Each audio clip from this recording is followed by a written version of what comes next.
Bonsoir et bienvenue sur Europe 1. Au moment où les plus chanceux d'entre nous s'apprêtent à rejoindre leurs amis ou leur famille sur leur lieu de vacances, la une du Parisien aujourd'hui annonçait que 4 millions de Français souffrent de solitude. Alors cette étude réalisée par la Fondation de France bouscule les idées reçues puisque les personnes âgées ne sont pas les seules concernées, contrairement à ce qu'on pourrait croire. La quarantaine est une tranche d'âge à risque. La solitude est aussi cruelle à la campagne qu'à la ville.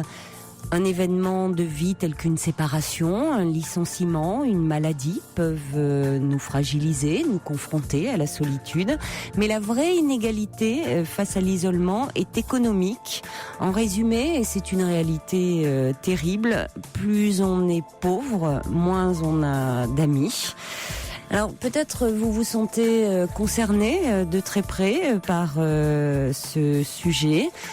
Je vous invite à appeler le 39 21 qui est le standard d'Europe 1 où vous serez accueillis ce soir par Quentin et Asiba, ou peut-être vous vous investissez au sein d'associations pour aider les gens à sortir de leur solitude. Vous êtes écoutant à SOS Amitié ou dans d'autres structures, vous participez à des cafés associatifs ou dans d'autres lieux. N'hésitez pas à nous faire partager vos expériences.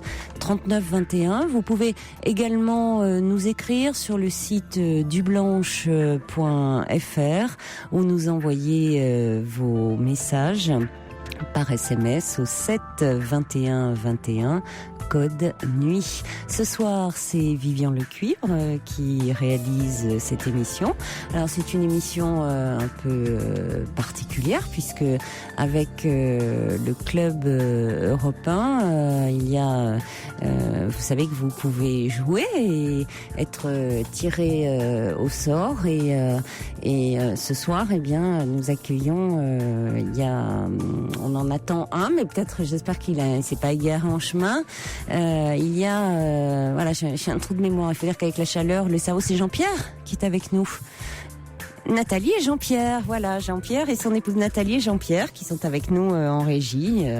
Ils ont été sélectionnés. Vous savez que vous pouvez jouer, vous aussi, sur le club européen, si vous avez envie de participer à une émission, de découvrir un peu les coulisses européennes. Donc Nathalie et Jean-Pierre sont avec nous en régie. Voilà, on est ravis de les accueillir. Bienvenue à eux. Et puis, c'est aussi une émission très particulière ce soir. Nous sommes donc le 1er juillet. Et le 1er juillet, c'est l'anniversaire de Sa Majesté, j'ai nommé King George. Eh oui. Donc, ces fidèles sujets ne peuvent que lui souhaiter une année de bonheur et vraiment encore une année où nous souhaitons qu'il reste fidèle. Nous resterons fidèles à ses côtés. C'est plutôt dans ce sens-là d'ailleurs. Merci à Marie-Claude pour son petit mail. Allez, on va commencer en musique et j'attends vos appels au 39 21. She Said, plan B. Oups, crime de lèse-majesté. Pardon à Marie-Claude. J'ai pas bien lu. Faut dire qu'il fait tellement chaud, mes 2 neurones ont du mal à se connecter aujourd'hui. Courriel de Marie-Claude, qui est la sœur dans les dynasties, ça a un nom, mais bon, je connais pas bien. Il faudrait que j'appelle Stéphane Bern, qui est la sœur de notre Majesté Georges. C'est le 3 juillet, en fait, l'anniversaire de Georges. Oui, mais le 3 juillet, c'est samedi. Donc samedi on ne sera pas à l'antenne, donc bon, c'est vrai que ça ne se fait pas de le fêter un petit peu à l'avance, et demain il n'y aura pas d'émission. Je vous avais prévenu exceptionnellement parce que il y a Bienvenue au club demain puisqu'il y a un match et après il y a Taratata. Donc je crois qu'on peut se permettre, de vous souhaiter un bon anniversaire, et ça arrive déjà. Vos sujets sont là. Marie la rebelle qui dit ne soyez pas triste en ce jour 1er juillet, on a toujours 20 ans. Georges lui-même dit mais c'est samedi 3 mon anniversaire, mais ça ne fait rien, c'est le geste qui compte. Anne de Montpellier dit yes, happy birthday, Georges. Ça manque, c'est un peu irrévérencieux vos messages quand même. Hein. Coco qui dit je ne savais pas, 1000 bisous pour notre Georges national, merveilleux anniversaire à lui, surtout la santé. Et voilà les messages qui arrivent. On va accueillir tout de suite, sans aucune transition, Nathalie. Bonsoir Nathalie. Bonsoir Caroline. Bonsoir. Je vous téléphone, donc j'écoute souvent votre radio. Merci. Et en fait, ça fait à peu près 15 ans que je suis en dépression. Quel âge avez-vous ? J'ai 33 ans. Oui. J'ai 33 ans et ça m'est tombé au moment de l'adolescence dessus. Et j'ai fait diverses thérapies. Et chaque thérapie n'a pas pu aboutir. Ça n'a pas fait ressortir le problème, en fait. Au moment de l'adolescence, c'est-à-dire, qu'est-ce qui s'est passé ? Qu'est-ce que vous aviez quel âge ? Qu'est-ce qui, vous ciblez ça à un moment précis ? C'est pas évident pour moi parce que, tout est assez confus dans ma tête, mais j'avais à peu près dans les 13 ans et je me sentais très mal dans ma peau, à me poser énormément de questions sur la vie. Et j'étais très penchée sur les questions de la mort et tout ça. Et puis petit à petit, j'ai eu le sentiment de me désinvestir et puis de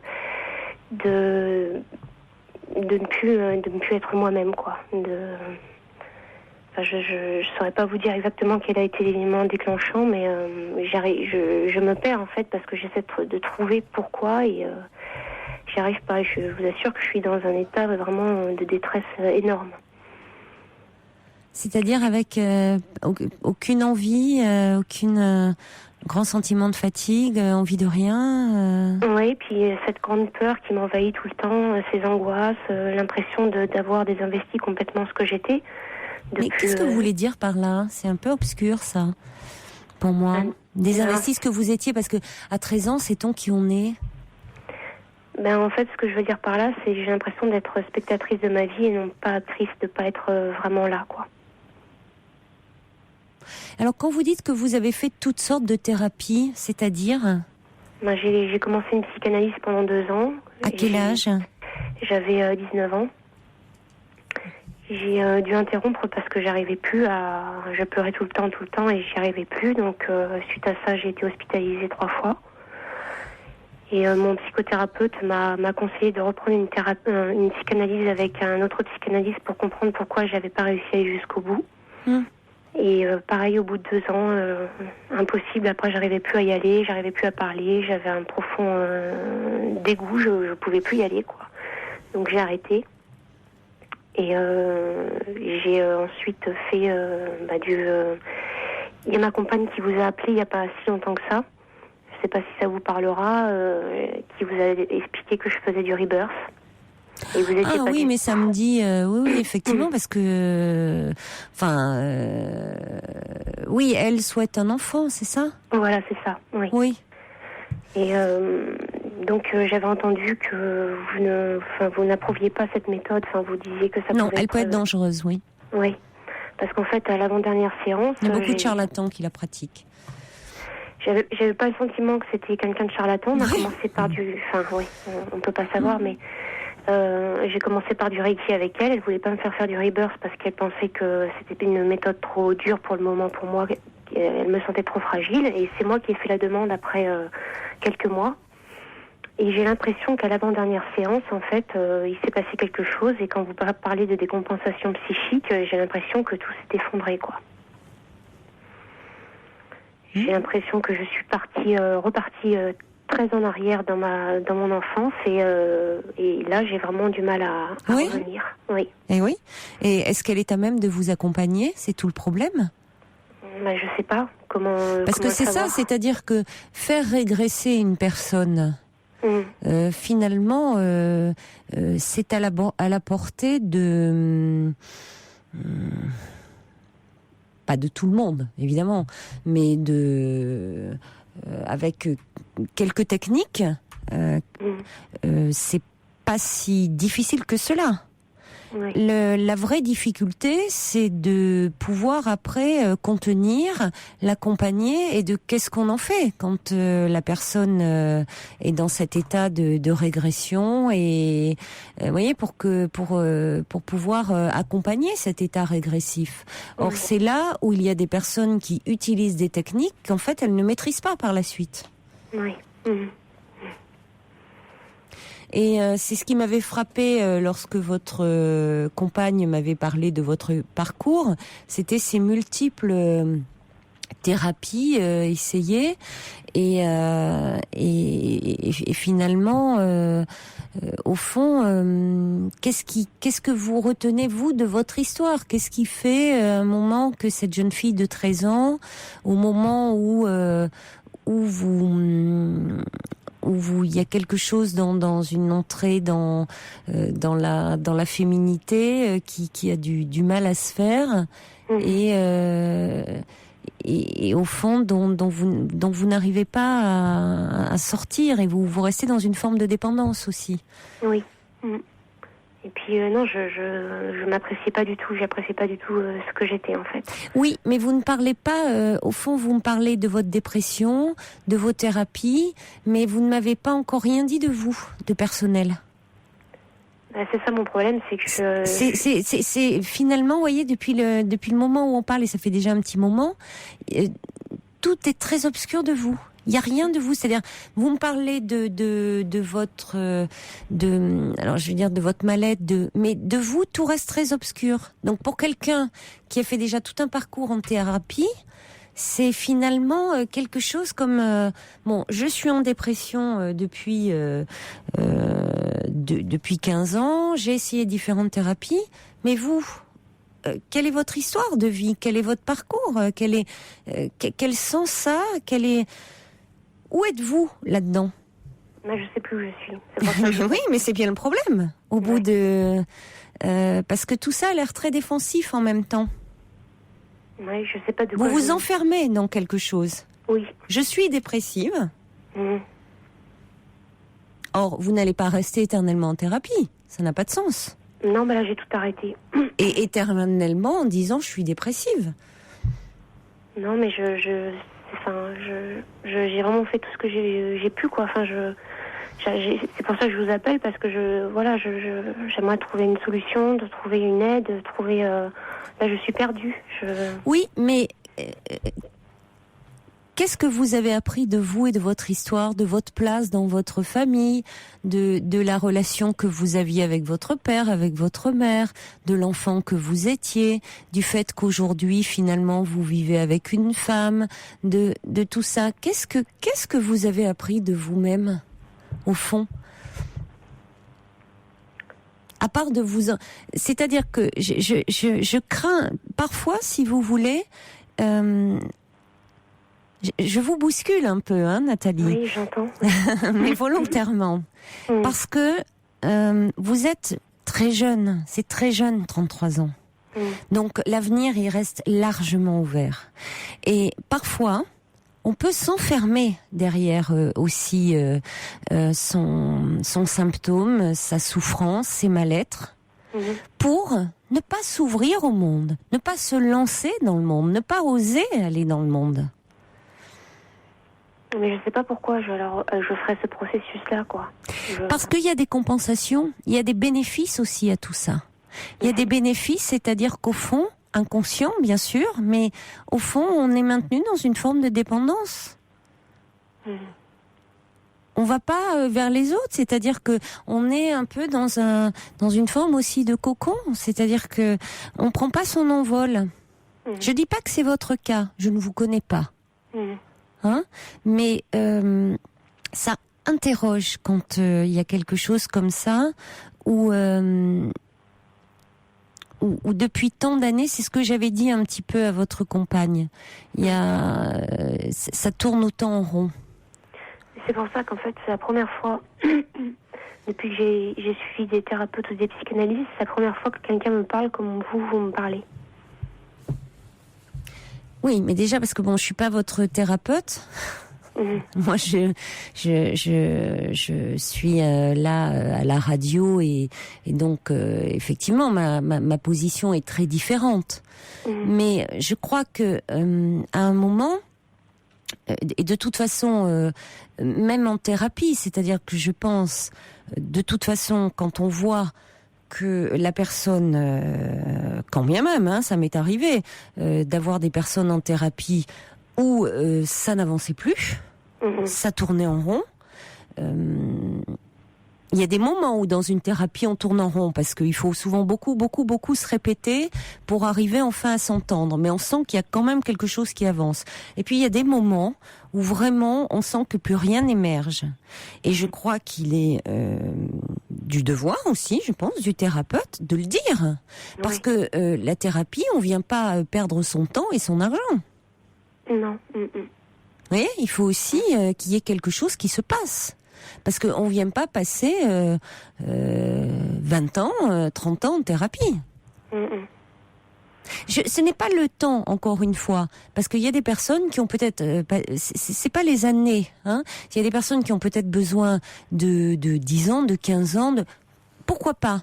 À partir du moment où je ne fais pas le reproche de ça, parce que on a toujours beau jeu de dire ah oui, mais vous vous rendez compte le temps qu'ils ont passé en thérapie et combien ça a dû leur coûter. Oui, mais enfin, ce qu'on oublie, c'est que peut-être ces personnes-là, sans cela, elles ne seraient plus là. Oui. Leur souffrance aurait été telle qu'elles auraient peut-être mis fin à leur jour, que peut-être elles n'auraient pas pu être dans la société ou pas construire ce qu'elles ont pu construire par la suite ou créer de diverses façons.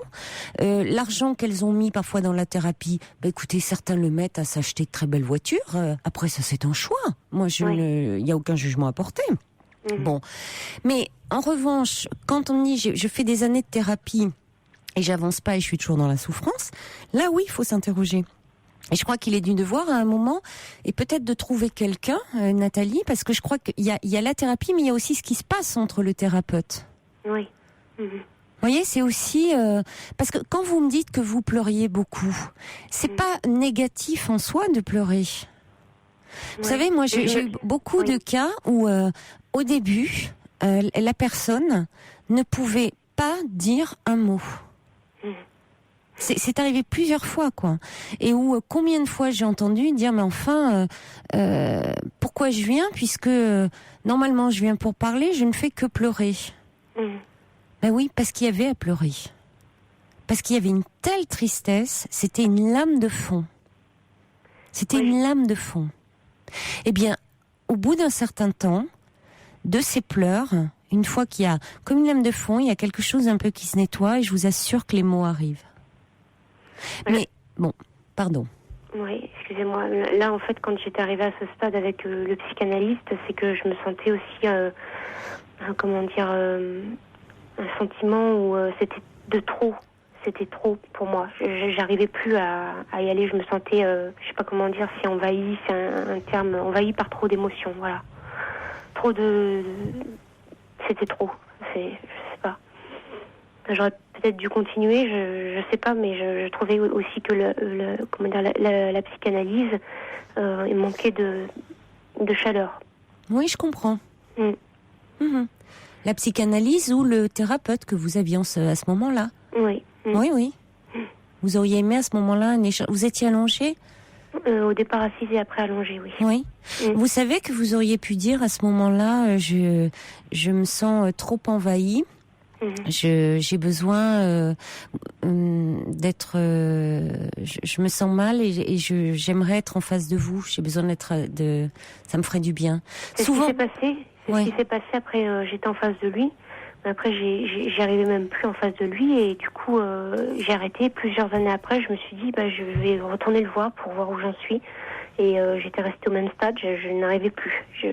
C'était trop, mais vous aviez peur trop d'être envahie. Oui. Et pourtant, vous voyez, Nathalie, je crois que la clé, elle est là dans ce trop. Ce trop plein, cette peur d'être submergée. Vous voyez, quand je parlais de l'âme de fond, de cette peur de l'effondrement finalement. Oui. Au fond de ce trop plein d'émotions, eh bien, elles sont là.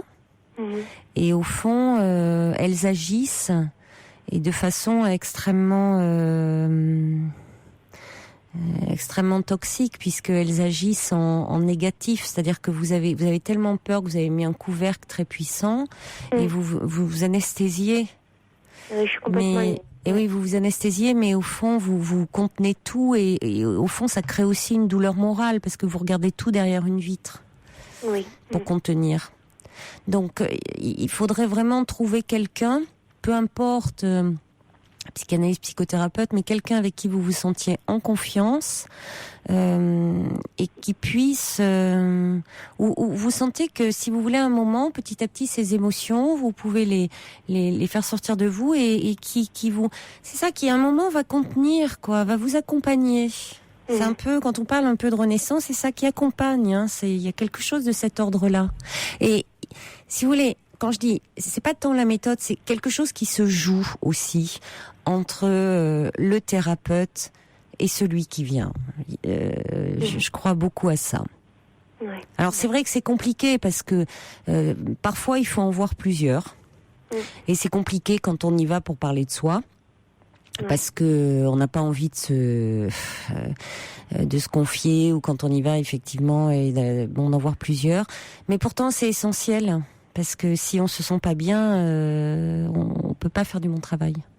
Non, mais c'est vrai que par moment, c'est vrai que je brode en fait. Oui. Je brode puisque c'est ce que vous me disiez aussi tout à l'heure. Et puis après, j'ai toujours cette peur quand à un moment donné, parce que j'ai des sentiments des fois que je ressens comme bizarres, et j'ai toujours peur de basculer aussi. De basculer, de péter un câble, quoi. Vous avez peur de péter un câble, c'est-à-dire basculer dans quoi ? Dans la folie ? Ouais. Oui, alors que vous êtes très éloigné de la folie, ça n'a rien à voir avec la folie. On l'entend bien dans votre discours. Vous êtes très bien structuré. Ouais. On sent que, effectivement, tout est très bien contrôlé. Hein, ça n'a rien à voir avec la folie. Vous avez une douleur morale très forte. Vous avez une douleur que vous contrôlez beaucoup. Mais quand on est dans une grande souffrance morale, il y a cette peur à un moment, oui, de basculer, qu'on entend beaucoup chez les personnes qui souffrent de dépression. À un moment, c'est tellement fort, c'est tellement insupportable de dire « je vais basculer ». Mais ça n'a rien à voir avec la folie.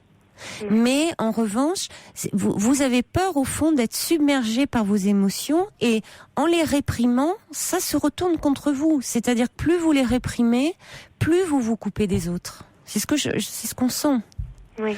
Donc, moi, je vous encouragerais, Nathalie, et c'est pour ça qu'à un moment, le thérapeute, il est là aussi pour... et c'est pour ça aussi, tout à l'heure, que volontairement, je vous ai un peu bousculé, mais dans si vous voulez, pas...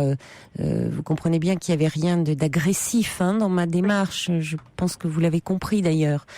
Bousculé dans le sens de dire que, parce que je vous disais, à 33 ans, franchement, tout est ouvert et que c'est pas possible. Vous pouvez pas vous cantonner dans quelque chose, parce qu'on sent chez vous que vous êtes intelligente, vraiment, qu'il y a évidemment une extrême sensibilité et beaucoup de potentiel. Ça me touche beaucoup. Donc, ne restez pas comme ça. Et n'allez pas essayer X méthode, ne vous perdez pas dans ça. Vous avez complètement la capacité à élaborer. Mais ayez moins peur de vos émotions. Trouvez quelqu'un en qui vous ayez confiance et qui va pouvoir vous accompagner. Même si c'est au départ une psychothérapie en face à face. D'accord. Voilà ce que j'ai envie de vous dire. Est-ce que vous pourriez m'orienter vers le genre de thérapie, parce que je sais qu'il y en a beaucoup. Moi, je vous dis, ça peut être une psychothérapie pas comportementale. C'est pas, vous faut quelque chose de. On n'est pas dans quelque chose là. Il n'y a pas de symptômes à soigner. C'est pas. On est dans. Il faut que vous arriviez à parler de votre histoire, de vos émotions, une thérapie. Psychothérapie en face à face, j'ai l'impression que vous serez moins angoissé que dans le côté allongé au départ, être un peu soutenu par un regard, avec. Mais je vous dis, ça peut être, peu importe, ça peut être un psychiatre, Un psychologue, après, ça dépend, je vous dis, de vos moyens. Un psychiatre, c'est intéressant parce qu'il peut vous faire une prise en charge, sécurité sociale. Mais un psychiatre qui fait des psychothérapies de type analytique. Mais si vous voulez, qui va être en face à face. Qui va, voyez, et qui parle un peu. C'est ça aussi, contenir. Parce qu'il y a des psychanalystes qui sont, comment dire, hyper dogmatiques et puristes, et c'est tout juste si vous serrez la main, ils sont dans le passage à l'acte, quoi. Non, mais j'exagère, mais c'est un peu ça. Vous voyez, il faut pas se toucher. Bon, serrer la main, patient, ça va, c'est pas. Oui. Non, mais je caricature à peine parce que j'en ai rencontré. Par ma formation, il a fallu aussi que je fasse une thérapie, donc j'en ai vu certains. C'est un peu ça. Hein. Et c'est vrai que c'est parfois compliqué à gérer. Et oui, je voulais vous dire encore une dernière chose. C'est en fait, j'ai mon psychiatre là qui donc m'a prescrit des médicaments. Je l'ai vu aussi en thérapie face à face pendant 2 ans. Et c'est arrivé à un moment donné où c'était pareil, je n'arrivais plus à... Vous savez, j'étais un peu dans la confusion dans ma tête. J'arrivais plus à penser, ni à parler, ni à exprimer quoi que ce soit. Et j'ai dû arrêter la thérapie face à face. Oui.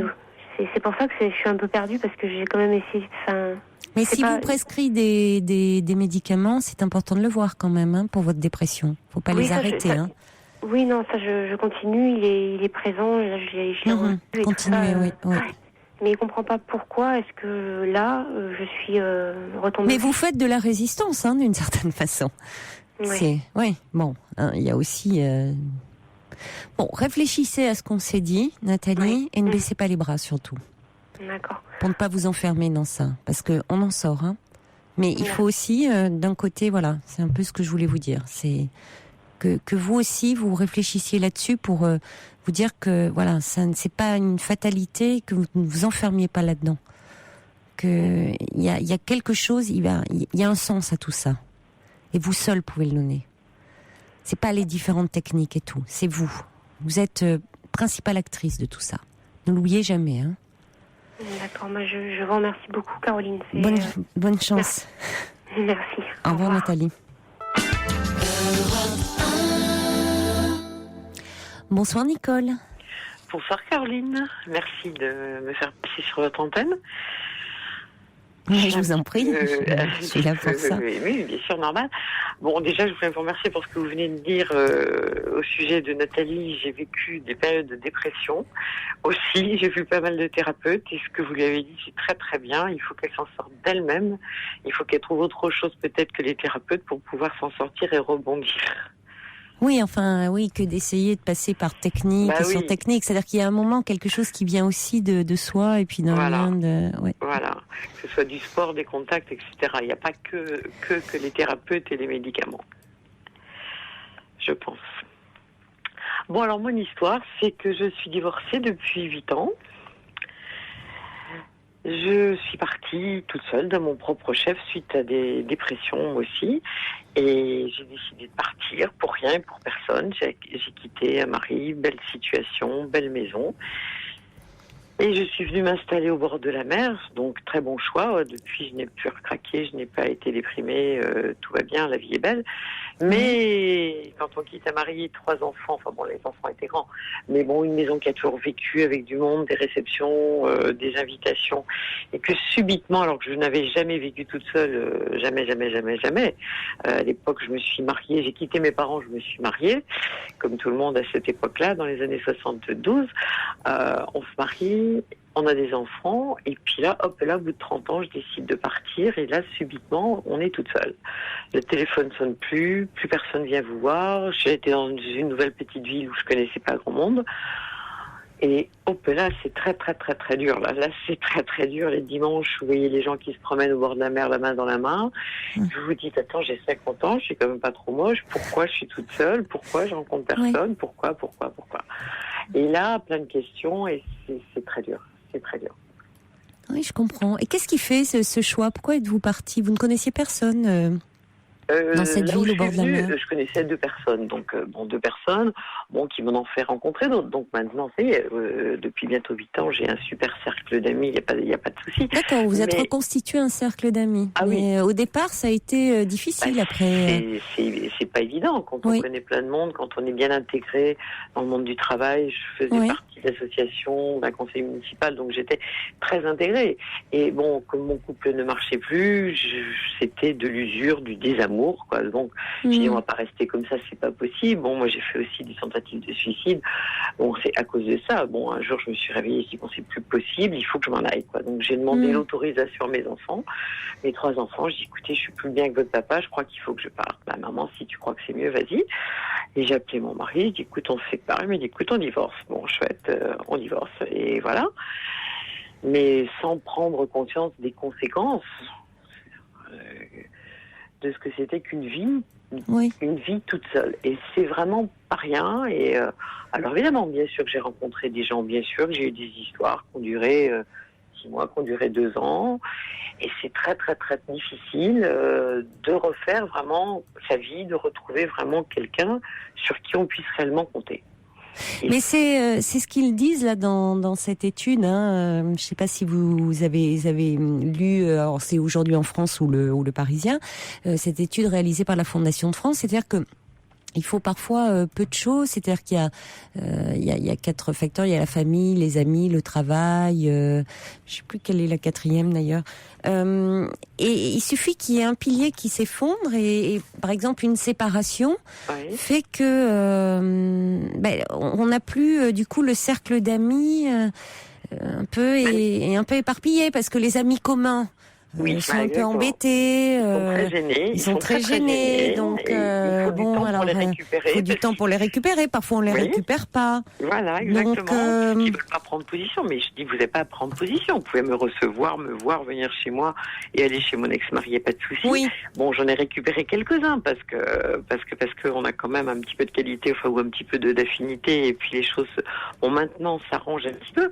Mais il n'empêche que quand vous êtes une femme seule, ici, c'est très difficile de se faire inviter, d'aller à un dîner, par exemple, où vous n'avez que des gens mariés. La femme seule, c'est un danger potentiel, alors que jamais j'aurais idée d'aller prendre le mari de quelqu'un d'autre, bien évidemment. Mais il n'empêche que... Oui, mais j'entends souvent dire ça, comme si on invitait plus facilement un homme seul. C'est terrible. Alors, c'est curieux parce que comme si l'homme seul, lui, il est perçu comme moins dangereux. Mais oui, exactement. Alors que... Donc il y a ce côté, la femme seule, perfide, voleuse de mari. Voilà, ce qui n'est pas vrai. Et alors qui lance les invitations? Peut-être que ce sont les femmes en même temps. Non, ce sont souvent les femmes, ce sont les maîtresses de maison en même temps. Ce sont souvent les femmes qui partent, ce sont souvent les femmes qui décident, qui sont un petit peu moins lâches, ça je pense que c'est vrai aussi. Je vois Nathalie, l'épouse de Jean-Pierre, nos auditeurs là en régie s'amusent. Alors on va demander qui lance les invitations. Bon oui, en régie, je ne sais pas, on va en parler après l'émission. Ah bon, ça va. Non mais c'est vrai que j'entends souvent ça, des auditrices me dire effectivement elles ne sont plus invitées quand elles sont séparées. Ouais. Alors, ce qui n'est pas facile quand on est toute seule. Bon, moi, j'habite au bord de la mer. Je vais prendre un pot en terrasse le matin, prendre mon café au soleil. Je vais le midi en terrasse sur la plage. Oui, c'est une merveille. Mais il y a plus un homme qui vient vous dire bonjour, vous parlez. Ça se fait plus. Ça, il y a plus personne qui vient vous draguer, que vous soyez belle ou moche, c'est pareil. Et le soir, donc, il est hors de question parce que je suis toute seule d'aller. Bon, là, je suis allée marcher ou je vais faire du vélo, mais les hommes n'osent plus alors. Non, non, parce que quand je rencontre quelqu'un, après, je dis, si tu m'avais rencontré à une terrasse de café, est-ce que tu serais venu m'inviter à prendre un café, à m'offrir, ou me dire un petit mot? Non, ça va pas. Il paraît que les hommes ne le font plus. Non, mais c'est vrai de moins en moins, alors qu'ils sont sur Internet. Bah oui, et alors sur Internet, ils osent. Et alors ils osent, et alors là, je vous raconte pas. Ah bah si, je connais par cœur l'histoire, là, je peux vous garantir. Là, ils peuvent être très chauds sur Internet. Ils sont très chauds et ils sont aussi très, très, très... Alors là, j'ai eu aujourd'hui, pour la 3e fois, un homme de ma région avec qui je discutais, qui était très sympathique, au demeurant, qui me disait avoir une belle situation. Bon, je veux bien, soit. Et il me dit, tu sais, Nicole, je suis très amoureux, j'ai très envie de te rencontrer, mais auparavant, je dois partir en Côte d'Ivoire. Je dis, va faire tes affaires en Côte d'Ivoire. Mais je dis, fais attention, c'est pas des pays très faciles. Parce que j'avais déjà eu des contacts avec un Anglais et un Américain, comme ça, sur Internet, qui partaient en Afrique. Et une fois qu'ils arrivaient en Afrique, ils m'appelaient en me disant, enfin, ils m'envoyaient des mails en me disant, j'ai ma carte qui est bloquée, j'ai mon enfant qui est hospitalisé, j'ai besoin d'argent, il faut m'envoyer 1 000 euros, 2 000 euros. Je dis, non, mais attendez, vous plaisantez, les garçons, je vous connais pas, je vous ai jamais vu.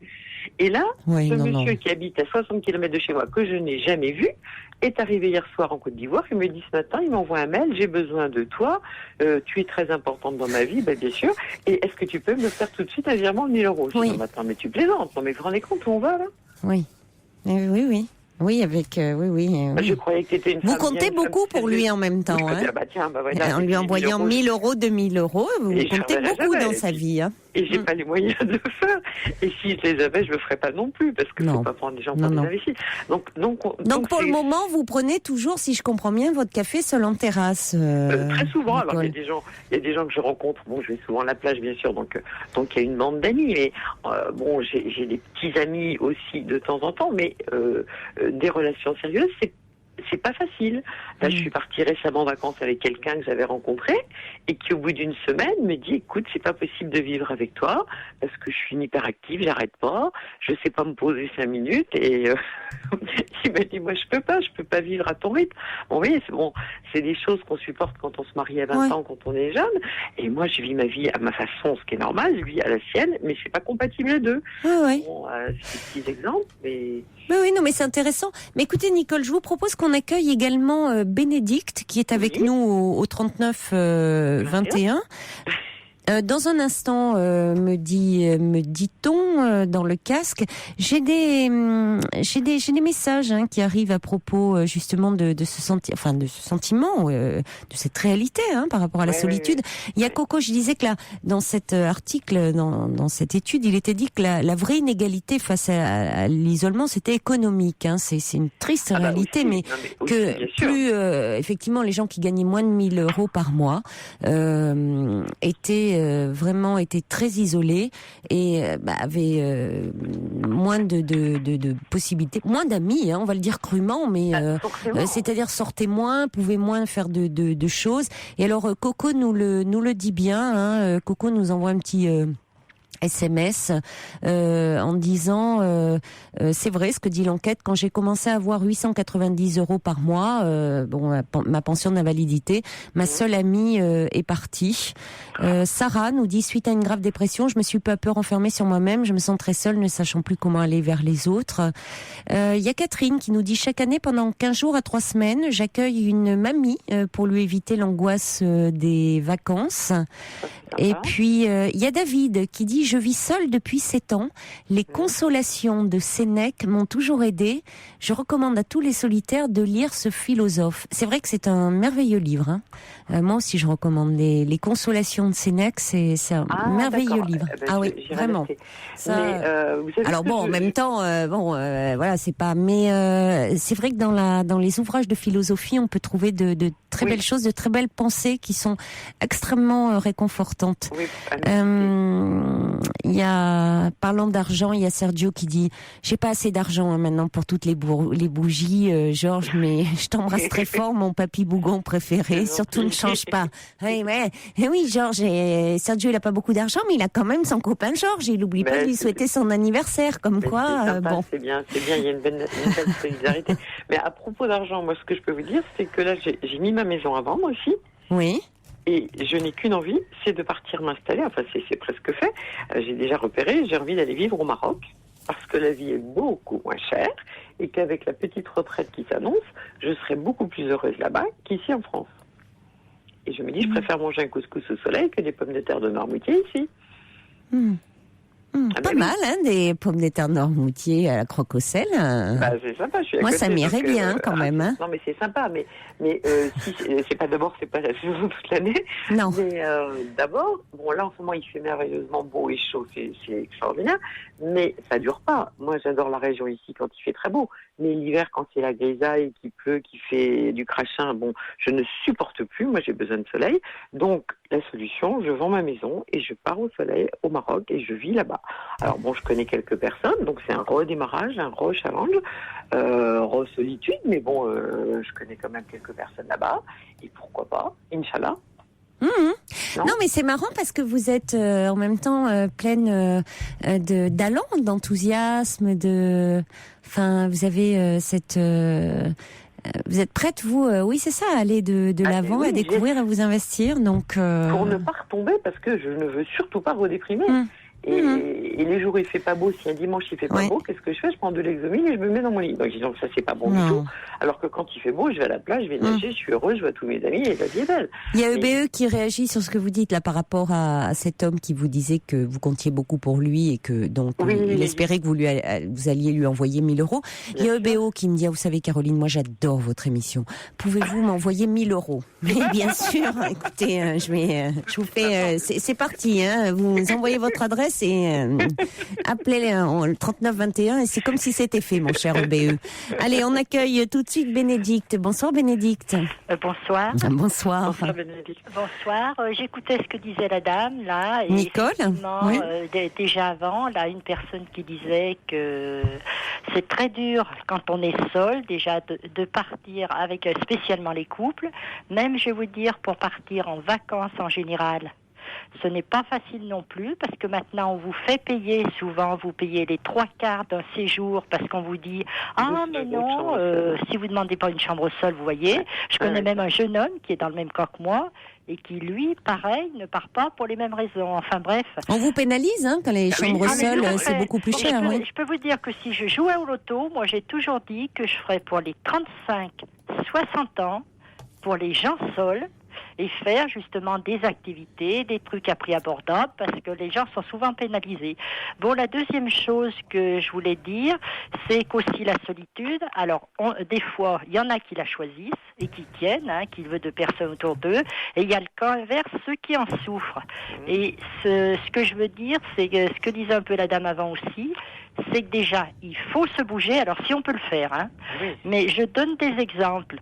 Il y a, mettons, moi je suis dans une grande ville, je sais que déjà les mairies, donc si les gens peuvent se bouger, ou tout au moins envoyer quelqu'un, dans les mairies, il y en a plusieurs qui font ça depuis plusieurs années, depuis la canicule, mettons 1 jour par semaine, il y a une salle de la mairie qui est ouverte, ou une salle de l'arrondissement, bref, où les gens, justement, ont à leur disposition des jeux, peuvent parler entre eux, il y a une petite boisson offerte, enfin, vous voyez, et ça se confirme, puisqu'encore ce matin, je suis allée dans une mairie, et la personne qui s'occupe des personnes âgées m'a bien dit, mais surtout si vous en connaissez, n'hésitez pas à nous le dire, vous voyez. Il y a aussi une autre chose, il y a aussi, alors mettons, il y a le genre, moi je connais 2 exemples, mais c'est rattaché à une paroisse. Ce sont une ancienne aumônerie. Ils ont prêté le local à une équipe qui justement accueille un mardi après-midi aussi les gens qui veulent venir. Et vous voyez, moi je me suis trouvée d'y aller. Alors ce sont plus des gens d'un âge, mais enfin bref, il y a une dizaine de personnes, pareil, où il y en a un qui emmène un petit gâteau. Enfin bref, vous venez les mains vides. C'est le fait de passer un petit moment, vous voyez, ne pas vous sentir seul. Oui, et ils organisent comme ça. C'est bien parce que souvent il y a des activités où c'est toujours payant, c'est toujours. Donc c'est sympathique le fait de, comme vous dites, où c'est un moment de partage et où les gens peuvent se retrouver. Voilà. Il y a les cafés associatifs aussi, ils en parlaient dans le Parisien, où elle expliquait, la dame là qui était interviewée, que maintenant c'est tout le temps des activités, des choses comme ça. Et là, elle disait que les gens pouvaient passer, comme vous dites, juste prendre un petit verre, partager un moment. S'ils ne veulent rien prendre, c'est tout à fait libre, et je peux vous dire que c'est sympathique. Puis vous voyez, on est en train d'essayer de se relayer quand les autres sont en vacances. Et puis il y a aussi une chose pour les gens qui par contre sont seuls, mais voudraient, vous voyez, aider ou quoi. Vous savez qu'il y a dans beaucoup de villes, ou même peut-être à la campagne, le portage des repas à domicile. Et je peux vous dire qu'on cherche des bénévoles, on en cherche. Ce sont même souvent des gens qui arrivent à 80 ans et tout, et moi j'en connais moi-même avec les grosses thermorettes, mais il y en a où c'est fait d'une autre façon, et je peux vous dire qu'ils seront les bienvenus, ça occupera le temps justement où ils sont seuls et tout, et ça arrive à former une petite équipe, c'est très sympathique. Bien sûr. Mais merci beaucoup, Bénédicte, pour toutes ces suggestions, ces idées. Par rapport d'ailleurs à ce qu'on a évoqué, les chambres qui, effectivement, pour les personnes seules, elles paient plus. Hein, en plus, c'est ça. Il y a toujours un supplément. Est-ce que vous avez entendu, vous n'avez pas entendu l'une et l'autre ce matin, c'était la blague d'Anne Roumanoff sur Europe 1. Elle s'est fait passer pour une vieille dame âgée de 77 ans qui appelait une auberge de jeunesse. C'était amusant comme tout, et donc elle disait que sa petite fille, bon, je vais pas vous le faire parce qu'elle, j'ai pas son talent, et donc elle l'a appelée en disant qu'elle voulait pas des lits superposés, hein, sa petite fille lui avait raconté, parce qu'elle pouvait pas grimper jusque là-haut, donc le monsieur au téléphone commençait à s'interroger, et elle a fini par lui dire son âge, et elle s'est mise à draguer le monsieur qui s'appelait Hervé. Elle disait oui, parce que ça peut être une occasion de rencontre et tout, et lui il était tout décontenancé, c'était à mourir de rire. Donc je dis, pour ceux qui ont un petit budget, n'empêche que ça a permis d'apprendre, moi je ne savais pas, que dans les auberges de jeunesse, moi je l'ai appris il y a 3 ans. Mais moi je savais pas qu'on pouvait y aller passer cet âge-là. Non, parce que dans la mesure où il y a de la place, je m'entends, ils donnent priorité. Mais comme maintenant, il y a des fois beaucoup de places de libre, comme tous les organismes d'ailleurs, qui avant refusaient, maintenant arrivent à prendre, même à Valoir. Je peux vous dire qu'il y a un chalet qui est très sympathique, moi que je suis allée visiter, qui est collectif. Bon, c'est des enfants normalement. Et à certaines périodes, il y a la semaine de Noël, il y en a une, je ne sais pas si c'est pas en mars ou bref, où ils reçoivent aussi bien des gens seuls et tout.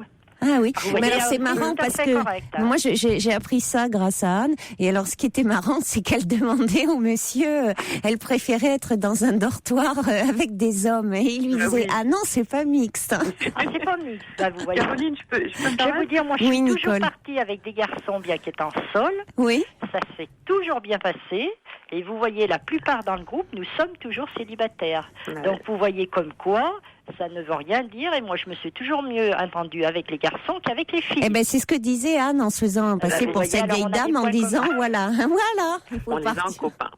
Allez, on va accueillir. Oui, pardon, Nicole. Il y a un site qui est très très bien, que j'ai découvert, qu'on m'a donné il n'y a pas longtemps, qui s'appelle OVS, On va sortir. Ah oui, ça existe dans tous les coins de France, et chaque personne qui veut organiser un pique-nique, une soirée barbecue, une balade sur la plage, ça existe. Tous les gens qui veulent organiser quelque chose le font, c'est gratuit si c'est un pique-nique, chacun amène son truc, mais c'est l'occasion de se rencontrer, et c'est pour les gens de 18 à 70 ans. Et ça, c'est pas mal du tout. Je vais samedi soir, à un concert. Voilà, pourquoi pas. C'est pas sûr que le but n'est pas de chercher l'homme de sa vie, mais bon, ça permet de rencontrer des gens et de pas être tout seul. C'est vrai qu'on en parle beaucoup de ce site, et apparemment, il est très, très, très sympathique. Et c'est gratuit. Et je vais vous parler de Lyon, où il y a le Conservatoire de Lyon, aussi bien celui de Fourvière que spécialement celui du Quai Chauveau, si les gens connaissent, c'est dans le 9e. Je peux vous dire que toute l'année, vous avez presque des séances à 12h30, vous en avez à 17, à 18h, qui sont complètement gratuites. Il n'y a que celles du soir qui, des fois, sont à un tarif tout à fait modique. Merci beaucoup pour ces infos. On va maintenant accueillir, parce qu'ils patientent depuis un bon moment, Eric et Olivier. Bonsoir Eric. Bonsoir Caroline. Bonsoir. Alors Eric, vous voulez, ça fait plaisir déjà de vous retrouver, parce que vous êtes un fidèle et ça fait longtemps qu'on vous avait pas entendu. Moi ? Oui. Ah oui. J'avais de bonnes raisons de plus pouvoir intervenir. Ah, on a perdu quelqu'un, Nicole? On a perdu Olivier, je crois. Non, allô. On vous écoute Eric, on va. Allô. On vous écoute Eric. Alors, moi, c'est pour ça que vous m'entendiez plus, parce que je travaille depuis 6 mois en fait. Et j'ai travaillé beaucoup la nuit. Je travaille par téléphone. Je fais de la voyance par téléphone. Ah, mais dites-moi, vous me faites de la concurrence? Je plaisante. Moi, je fais pas de la voyance, hein. Mais ça marche beaucoup la voyance. Voilà, parce que en fait, parmi les. Mais alors, je vous ai quitté. Vous étiez, gardien d'immeuble, ça s'était pas bien passé malheureusement. Mais maintenant, vous faites de la voyance par téléphone, d'accord. C'est pour ça qu'on ne vous entendait plus. Mais voilà. Bon. Donc, vous vouliez en parler par rapport justement à ce sentiment de solitude. Oui, absolument, parce que, évidemment, on entend et on est consulté par différentes classes de la société. Mais j'ai travaillé beaucoup la nuit, jusqu'au petit matin, jusqu'à 4-5 heures du matin. Et on avait une clientèle, enfin j'avais une clientèle à ce moment-là qui était plus que fidèle puisqu'elle était quotidienne. Mmh. Et ces gens-là étaient tellement seuls, tellement perdus, tellement dépourvus de tout et désespérés que à la finale, ils nous appelaient à partir de, vous voyez, moi je travaille entre midi et minuit ou parfois je faisais 20h, 5h du matin. C'est énorme. Ah oui, c'est moi qui me programmais comme ça parce que c'est moi qui veux faire autant d'heures que ça. Hein. Mais parce que je pourrais travailler que 2-3 heures par jour seulement. Oui. Mais ils n'avaient pas de vie. Ils n'ont pas de vie. Et ils n'ont pas d'amis. Et alors évidemment, la plupart des consultations qu'on fait, c'est pour la vie sentimentale. Il y a un peu pour la vie professionnelle, mais énormément pour la vie sentimentale. C'est beaucoup la vie amoureuse. Ouais. Ce sont qui est-ce que vous avez le plus d'hommes, plus de femmes? Plus de femmes. Plus de femmes. Plus de femmes. Vous avez une moyenne d'âge à peu près? Oui, c'est entre 35 et ça peut aller jusqu'à 65 ans à peu près. Ah oui, c'est très étendu. Oui, c'est très Écoutez, étendu. c'est intéressant, Eric, comme sujet. On va continuer à parler de tout ça, de vos réactions, parce que finalement, c'est vrai qu'évidemment, cette une du Parisien m'a interpellée. On en parle beaucoup dans cette émission de Solitude, puisque c'est aussi cette émission créer du lien entre vous permettre de partager, d'échanger vos expériences de vie. Donc, on n'a pas attendu cette une pour en parler. Mais bon, on va continuer à en parler avec vous, avec vos échanges au 39-21. On marque une pause musicale et on se retrouve après le journal de minuit. Donc ne raccrochez pas, je crois que Nicole a raccroché, mais certainement parce qu'elle avait dit ce qu'elle avait à nous dire. Merci à elle. On a, je crois, Bénédicte, vous Eric, et on accueillera également Olivier. À tout de suite.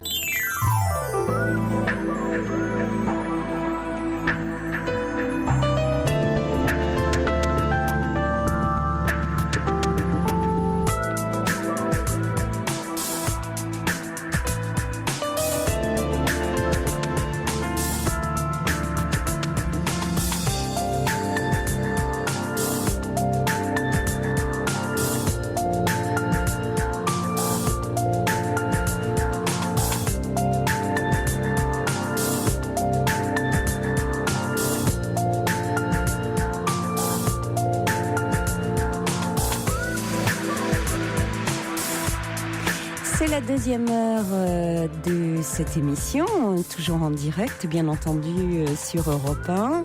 Émission que nous avons un peu consacrée ce soir, exceptionnellement, au thème de la solitude. C'est vrai que, vous le savez, dans cette libre antenne, il n'y a pas de thème défini, puisque c'est vous qui appelez selon votre humeur du moment.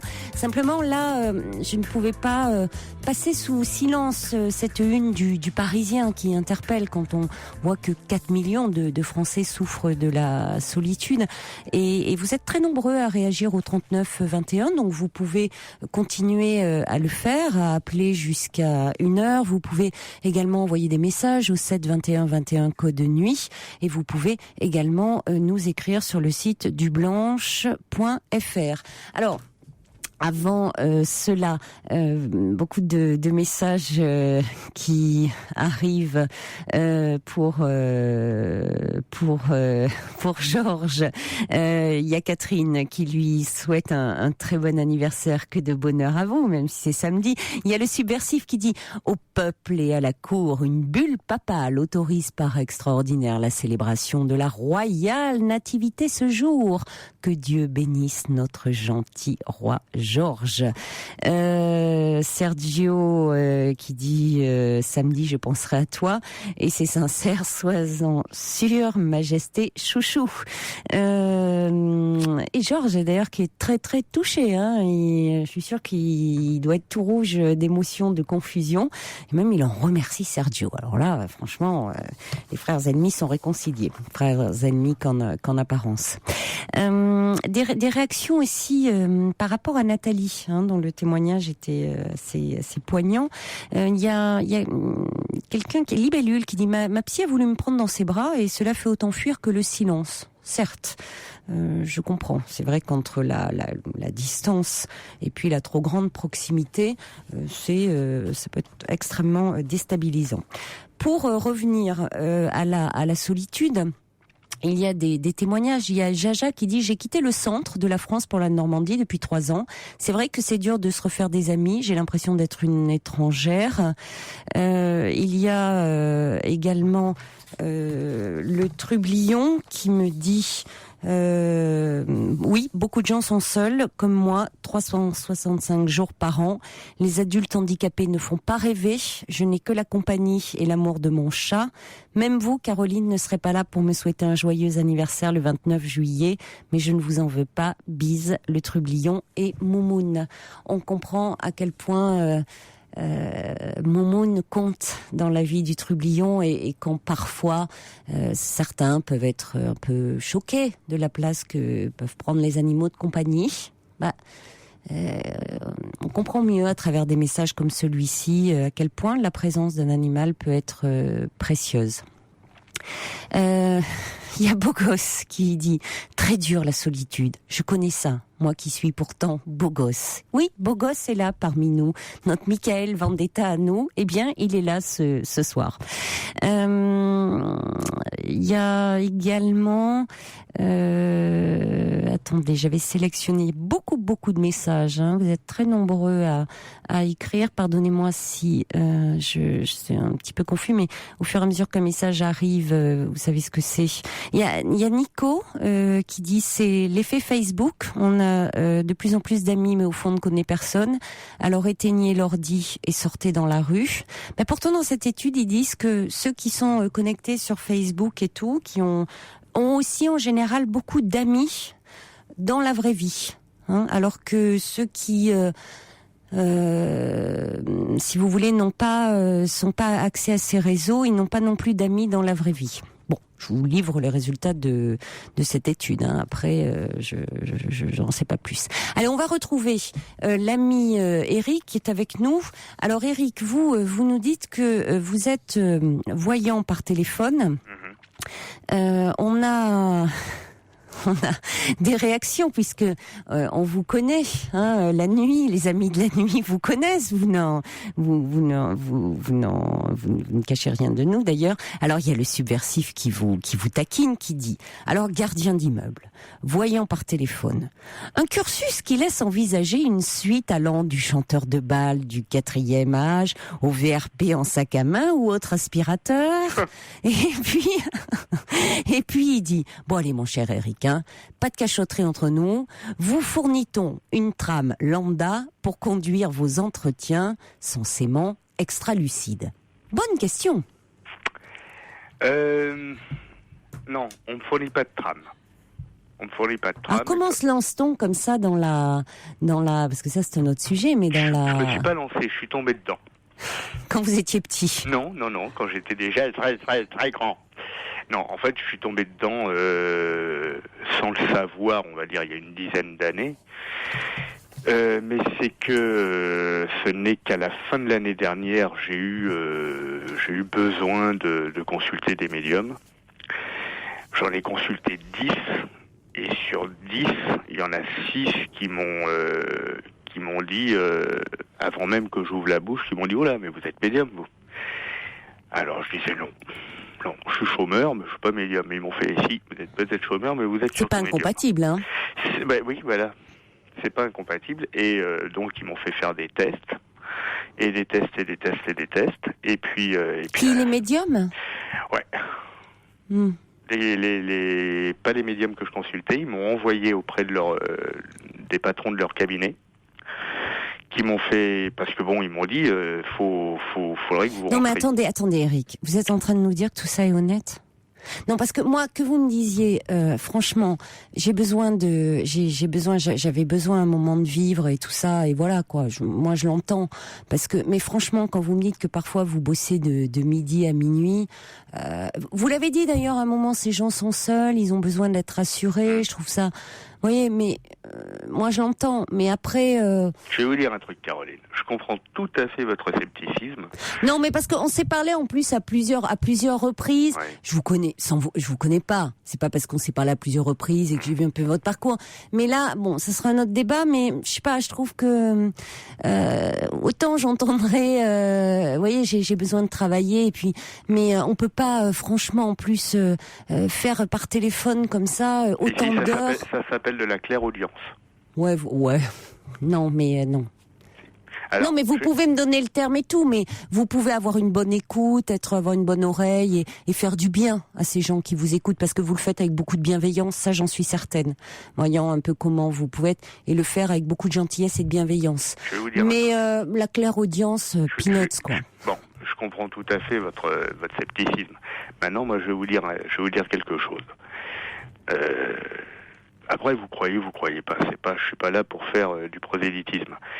Mais bon, je vous ai déjà dit, je vous ai parlé de mes trucs d'enfance, ma mère, etc. Bon, ma mère est morte il y a 23 ans maintenant, 24 ans, 23 ans. Je vous jure, sur la tombe de ma mère et sur la tombe de mon père, que je suis médium. Et que c'est pas du baratin. Et alors ceux qui vous appellent, donc, ce sont majoritairement des femmes, vous l'avez dit ? Oui, majoritairement des femmes. Bon, bah alors on a de toutes les demandes, pour la réussite professionnelle, pour les déménagements, pour la vie amoureuse. On a même, parfois, j'ai même eu des gens qui m'ont appelé pour savoir s'il allait vendre sa voiture sur Internet et une autre si elle allait vendre sa mezzanine. Bon. On a de toutes les questions. C'est incroyable ça quand même, parce qu'appeler pour savoir si on va vendre la mezzanine, vous voyez, c'est pas... Oui. En me disant, je suis très inquiet parce que il y a quelqu'un qui est intéressé, mais il manque un boulon à la mezzanine, est-ce que vous pensez pas que l'acheteur va nous faire des histoires ? Ah oui. Et là, j'ai dit, mais excusez-moi, mais c'est pas de la voyance. Je peux pas vous faire de la voyance sur un boulon. Excusez-moi. À moins de péter un câble, quoi. À moins de se dire, oui, tiens, j'ai encore une facture d'électricité à payer, donc je vais la retenir. Bon, au moins c'est honnête. Ouais, moi, ce que je veux, c'est pouvoir me regarder dans la glace. Maintenant, évidemment, on a une clientèle d'habitués. Oui, c'est ce que vous disiez. C'est-à-dire qu'ils appellent même quotidiennement. Ah, mais quotidiennement, oui. Quotidiennement, et pour toujours les mêmes questions, toujours les mêmes rengaines. La vie sentimentale. La vie sentimentale, mais avec tout ce qui va autour, c'est-à-dire que on extrapole après sur la vie professionnelle, évidemment, étant donné que une consultation dure 28 minutes, une fois que ça coupe, il rappelle d'emblée, vous voyez, jusqu'à ce qu'il ait épuisé son stock de questions. Oui. Et tout va ensemble, parce que si la vie sentimentale va pas, alors il y en a d'autres, ça se répercute sur leur vie professionnelle, et d'autres qui vont se jeter à corps perdu dans le travail, qui se lancent dans des affaires, qui veulent un peu tout savoir, mais à la finale, je suis obligé, moi, de leur dire, je peux plus te faire de consultation parce que ça fait 3 mois que tu m'appelles tous les jours. Vous les tutoyez ? Au bout d'un moment, oui. Au bout d'un moment, ils commencent à nous tutoyer. Donc après, moi, je me permets de les tutoyer aussi. Parce que on n'est pas encore dans un rapport psychologue-patient.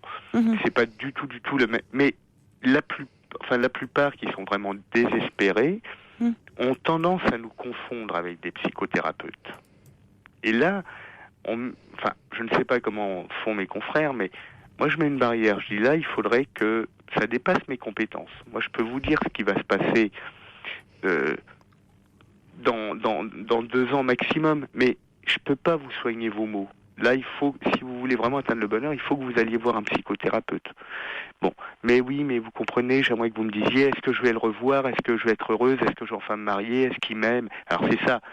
Souvent, j'ai des gens qui m'appellent tous les jours pour me dire, excusez-moi, j'aimerais savoir à propos d'un tel, qu'est-ce qu'il pense de moi ?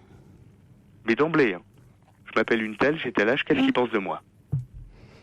Et est-ce qu'il m'aime ?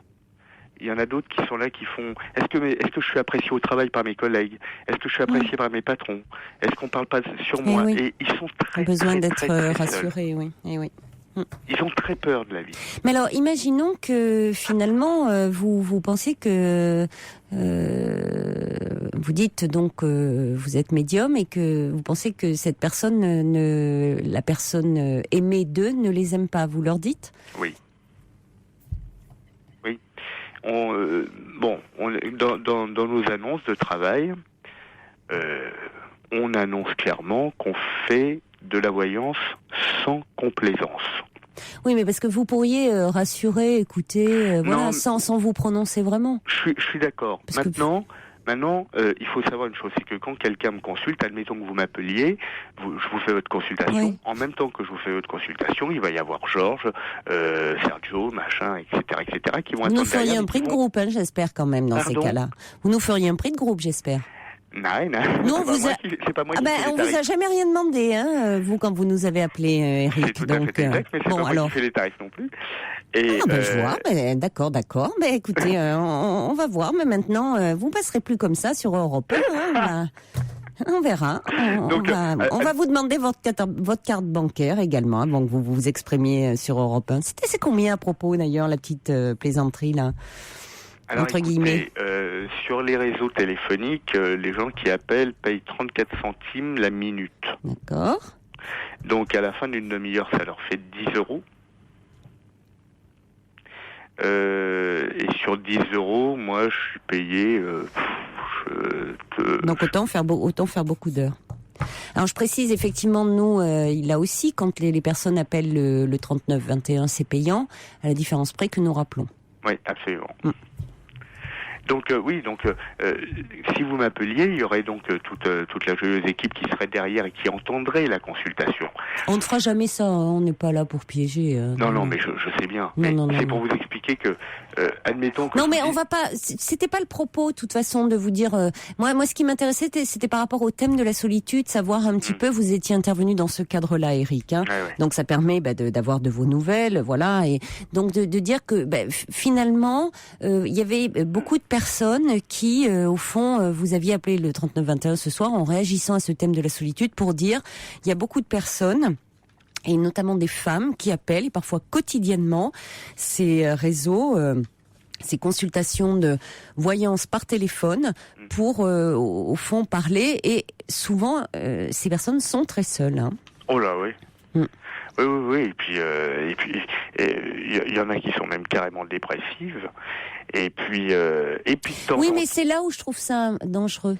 Oui, parce que au fond, vous dites que elles-mêmes vous prennent pour des thérapeutes. C'est-à-dire que forcément, c'est inévitable. À partir du moment où il y a dans le fait même que ces personnes rappellent quotidiennement, c'est-à-dire qu'il y a une relation thérapeutique qui s'instaure. On le voit s'il y a peut-être parmi nous des écoutants d'SOS Amitié qui écoutent. Souvent, il y a des règles qui sont instaurées où ça reste, ils ne donnent pas, sauf cas de figure exceptionnel, mais vraiment très exceptionnel, leur prénom. Pour justement ne pas créer une relation de dépendance, pour ne pas entrer dans une relation qui serait au fond thérapeutique. C'est-à-dire, il y a toujours une permanence, toujours un accueil, quel que soit le moment de la journée ou de la nuit, toujours quelqu'un qui est là pour écouter, mais la personne ne va pas demander Pierre, Paul, Jacques ou Marie ou Thérèse ou je ne sais qui. Pour éviter finalement que s'instaure entre la personne qui est dans un moment de désarroi et celui qui va écouter à l'autre bout du fil une relation thérapeutique. Or, moi, ce que je déplore et la perversité de ce système, c'est que au fond, on vous prête, les gens vous prêtent parce que dans un moment de détresse et de désarroi, vous dites, vous sentez vous-même qu'il y a des gens qui sont au-delà dans une détresse psychologique et parfois dans des dépressions, des angoisses profondes, mais évidemment. L'intérêt n'est pas de dire qu'elles aillent consulter même leur médecin généraliste, mais bien plutôt qu'elles rappellent, et qu'elles rappellent si possible quotidiennement. Non. Bah si. Non mais il faut être honnête. Mais il faut être honnête, Eric. C'est normal. Caroline, c'est un business Caroline, aussi. je suis honnête. Bah, mais vous n'entendez pas mon honnêteté. Non, mais écoutez, après moi, sur le côté médium, je ne me prononce pas, je respecte vos croyances qui ne sont pas les miennes, mais je les respecte. Vous voyez, ça, je ne me prononce pas. Mais maintenant, bien sûr que vous pouvez pas le dire, bon, c'est compliqué, vous travaillez pour eux, mais on sait bien que derrière, il y a un business et que vous pouvez pas dire à des gens, vous pouvez le faire, vous seriez, on vous taperait sur les doigts. Si vous disiez, écoutez, madame ou monsieur, mais je le dis pour vous, madame ou monsieur, arrêtez de m'appeler tous les jours. Il faut vraiment, vous êtes pas bien, allez voir votre médecin et tout, quoi. Vous êtes trop angoissé. Et moi, je peux rien pour vous, là. Ça va trop loin. Caroline, voilà. Faites pas l'amalgame entre la profession que j'exerce et la secte Moon. Ça n'a rien à voir. Non mais attendez, j'ai pas vous me prêtez des propos, j'ai jamais tenu ce propos. Je dis simplement que derrière il y a un business qui profite de la détresse et du désarroi des personnes. Voilà, c'est là où ça me gêne profondément. Parce que le but, c'est quand même que ces personnes, effectivement, appellent quotidiennement. Mais je ne vous mets pas vous en cause, je mets effectivement tout ce système derrière. Et je comprends que vous ne puissiez pas le dire. Je le dis pour vous. Mais c'était pas le sujet là ce soir. Caroline, Eric. Caroline, ne venez pas me dire que vous le dites pour moi, parce que ce n'est absolument pas ma pensée. Donc dites-le pour vous, parlez en votre nom. Écoutez, mais si en plus. Non, mais alors si vous êtes pas lucide à ce point, vous êtes peut-être extra lucide, mais très peu lucide là. Caroline, et ça m'inquiète. Caroline, Eric. vous dites que je suis dans un truc qui fait du business autour de ça. Bah oui. Ok, vous voulez parler sur ce terrain, pas de problème. Qu'est-ce que vous faites ? Vous faites une émission où les gens appellent tous les soirs, régulièrement, pour exprimer leur désarroi sur une radio qui coupe par de la publicité, qui gagne de l'argent pendant ce temps-là, parce que les annonceurs savent que votre émission est très écoutée, donc le business est là aussi. Vous en entendez beaucoup de publicité Il y en a eu avant le journal, il y en a eu après le journal. Ouais, vous voulez aller là-dessus, Eric ? Alors là, franchement, je vous trouve franchement de mauvaise foi. Non, c'est vous qui m'avez attaqué sur ce terrain-là, Non, Caroline. d'abord, je vous attaque pas sur ce terrain-là, j'attaque ces réseaux.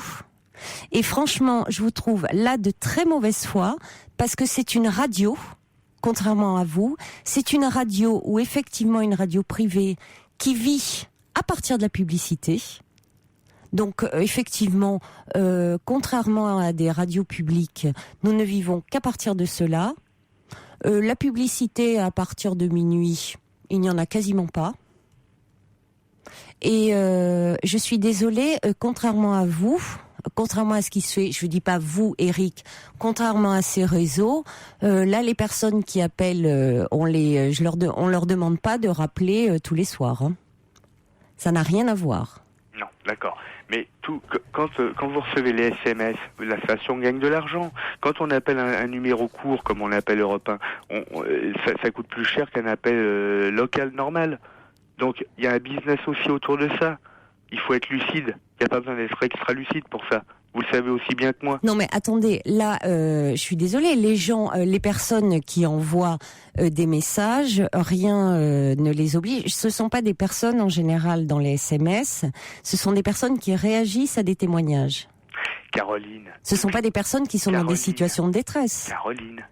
Non, mais ne prenez pas, Eric, j'aime pas du tout la façon dont vous prenez les choses, parce que vous êtes particulièrement, je vous trouve assez perfide, parce que vous êtes un très grand habitué de l'émission, vous êtes intervenu à plusieurs reprises, Eric, et particulièrement dans des moments où vous avez été vous-même en difficulté, et où vous avez été content d'intervenir et de savoir que vous avez pu avoir une écoute et du soutien des auditeurs à travers ces messages, que ça soit les courriels et les SMS, et que ce soir, vous profitiez, avec cette mauvaise foi dont vous faites preuve, de retourner la situation comme vous le faites. Caroline, ça me met très en colère. Ça me met très en colère. Caroline. Je ne vous ai pas attaqué, Caroline, vous, personnellement, sur vos qualités, sur vos compétences en tant que médium, parce que ça, en tant que médium, je n'y crois pas à vos croyances, mais je les respecte. Pas des croyances, c'est une pratique. Je les respecte. Maintenant, quand je dis que ce que vous faites, ce que font ces réseaux audiotels, moi, je n'y crois pas. C'est tout. Alors que maintenant, vous attaquiez Europe 1 en disant oui, la publicité, c'est une mauvaise foi absolue. Caroline, parce que ça n'a aucun rapport. Oui, non, mais faites pas la voix posée, raisonnable. Hein. J'ai le droit aussi de me mettre en colère. Mais oui, mais vous êtes dans le jugement, là. Je suis désolé. Mais ça m'arrive, mais attendez, mais bien sûr, mais ça m'arrive d'être en colère. Ne faites pas le côté, attendez, vous, détachement et tout ça. Mais oui, mais j'ai le droit, oui. Je monte en flèche non plus. Mais attendez, mais c'est très facile de rester, vous, très posé face à moi, qui devrait toujours rester. Il y a des choses qui me mettent profondément en colère, et particulièrement quand je vous dis, on abuse de la, oui, je vais oser le mot, des charlatans profitent de la détresse et du désarroi et de la souffrance psychique. Moi, je vous ai pas insulté comme ça, je suis désolé. Bah écoutez, maintenant, on va clore cet entretien. Voilà. Bonne nuit, bon été à vous. Et on va mettre un petit peu de musique. Stanislas et Mike Ibrahim, tu verras en France. On accueille maintenant Olivier. Bonsoir Olivier. Oui, bonsoir Caroline. Bonsoir. Que je disais à Quentin, j'espère que qu'en l'espace de 3-4 minutes, vous avez réussi à retrouver un peu de calme, comme une eau qu'on aurait agitée trop longtemps, quoi. Vous savez, j'ai l'impression que la conversation que vous avez eue avec Eric était un peu, à la fin, on commençait à vous agacer.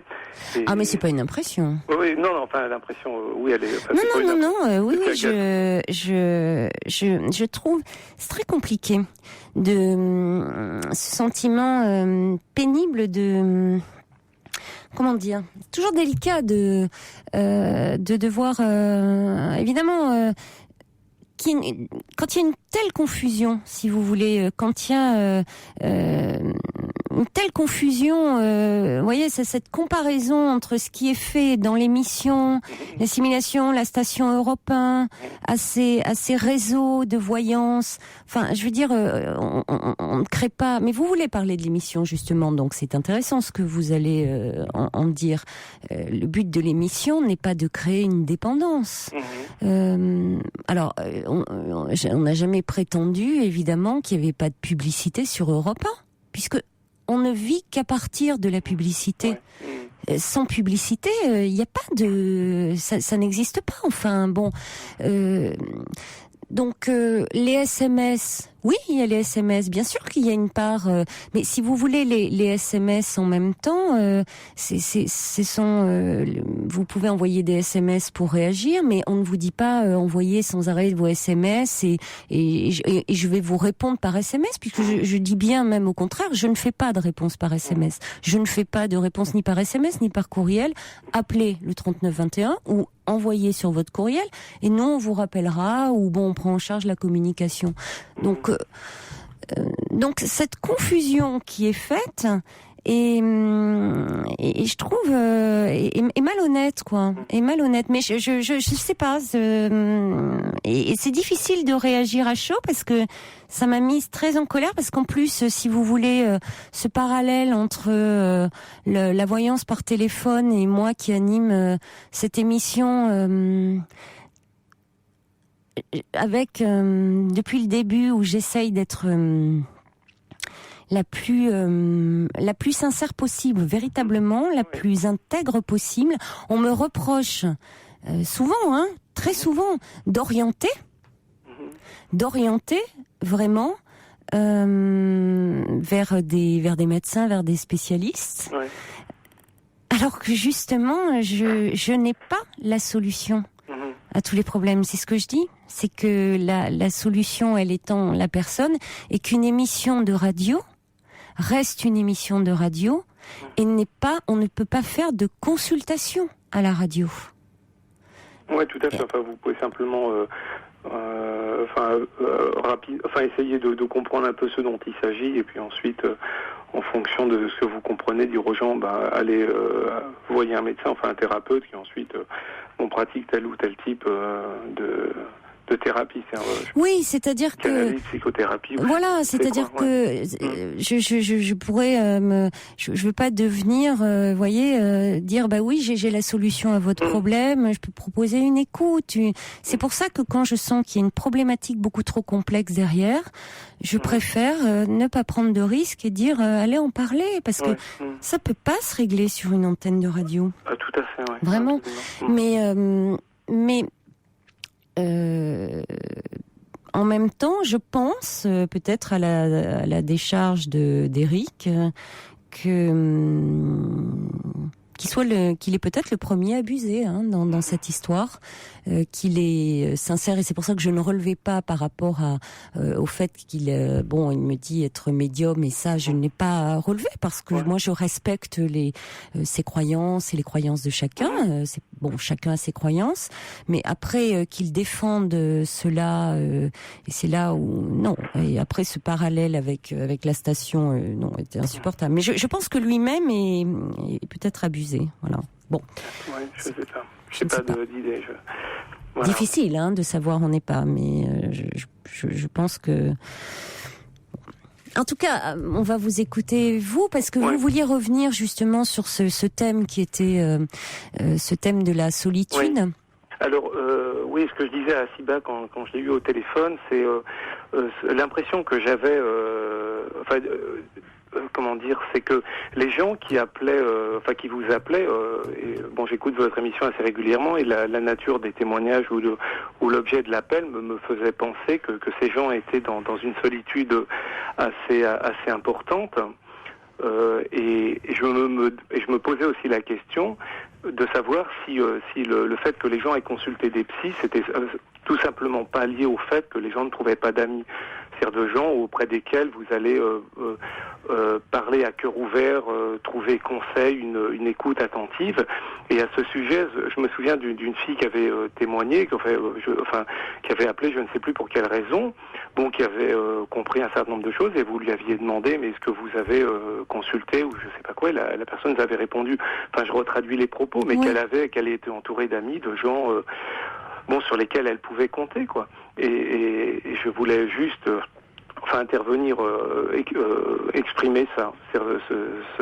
Où pour moi, comme je vous disais, cette émission est le reflet de la solitude qu'il y a, et qui est a priori corroborée par cette une du Parisien libéré que j'ai pas vue, et puis et où je me demandais si les psys ne faisaient pas office d'amis, parce que on trouve pas ça. Je pense que des amis, ça court pas les rues, quoi. Des gens qui soient capables d'écouter, et pas seulement, quand les gens emploient le mot ami, je me demande si ce qu'on appelle des amis, c'est pas des gens avec lesquels on va boire un verre, aller au cinéma, partir en vacances, etc. Je sais pas quel contenu on met derrière le mot ami. Je suis souvent extrêmement dubitatif quand les gens me disent j'ai des amis. Je me dis c'est vrai, vous avez raison. Qu'est-ce que c'est, quoi? Vous avez raison, parce que je l'ai là sous les yeux, et il disait en fait que il parlait de qu'il y avait près de 4 millions de Français qui ont moins de 2 ou 3 contacts directs par an, c'est-à-dire un échange personnel qui crée du lien avec un ami ou un voisin en dehors des rapports strictement professionnels avec les commerçants. Donc, vous vous rendez compte, moins de 2 ou 3 contacts directs. Oui. Donc, quelque chose qui crée du lien. Et vous avez raison, parce que finalement, ami, ça suppose déjà un degré d'intimité. Tout à fait. Et au fond, c'est pas si simple, et là dans l'article il disait que c'est comme si au travail le travail ne jouait plus ce rôle aussi. Bon, on comprend aussi, en même temps, c'est devenu tellement dur, le monde du travail. Il y a tellement de choses compliquées. Mais d'enjeux aussi. Moi, je sais d'enjeux, de pression, oui. Je pense, je travaille, Dieu merci, mais je pense pas que dans une entreprise on puisse y parler d'amitié ou de copinage. Moi, j'ai coutume de penser que le jour où, le bateau commence à tanguer et qu'il s'agit de dire qui est-ce qu'on va virer, soit la soi-disant amitié ou machin, ou la bonne camaraderie, je pense qu'elle va en prendre un coup assez vite, parce qu'il va falloir sauver sa place ou je ne sais quoi. Donc l'amitié au travail, je me permets d'avoir des doutes à ce sujet. Maintenant, je pense qu'elle existe. Oui. Mais oui, parce que en même temps, je crois qu'on peut avoir, il y a des personnes avec qui on sympathise, puisque finalement on passe beaucoup de temps au travail, et on va, alors ça dépend ses horaires aussi, mais on va déjeuner avec eux, on va faut pas faire un travail de nuit. Vivian, on se regarde, on rigole. Non, mais c'est vrai, hein. Travail de nuit, on est complètement désocialisé. À moins, je pense, tous les métiers de nuit, les métiers de soins, les infirmières, les équipes de nuit et tout, elles sont très solidaires. Mais tous les métiers dans la sécurité et autres, c'est des métiers très solitaires, hein. C'est bon. Mais le fait d'aller déjeuner avec ses collègues, on se crée vraiment des amis. Moi, je sais que dans certaines structures où je suis passée, j'ai vraiment gardé comme ça des amitiés importantes. Ouais, d'accord. Ouais, vraiment. Mais il y a on écoute de moins en moins. On écoute de moins en moins. Ouais, c'est vrai. Oui, tout à fait. Enfin, je me rends compte, mais ça, je m'intéresse beaucoup aux gens et je les regarde, je les écoute et je me rends compte de ça que écouter des gens et avoir cette écoute attentive, c'est pas donné, quoi. C'est pas donné à tout le monde. Et savoir.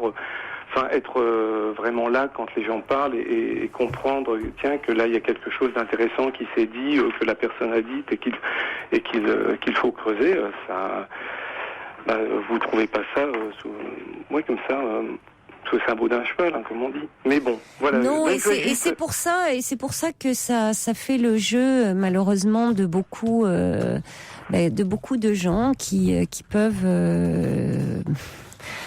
Je vous dis, profiter c'est de beaucoup de gourous, d'adeptes. Je repense à cet échange qu'on a eu. Enfin, c'est le premier, d'ailleurs, Eric, qui parlait de secte. Moi, je parlais pas de mouvement sectaire. J'ai le premier dit que derrière il y avait un business qui était pas en soi une insulte finalement.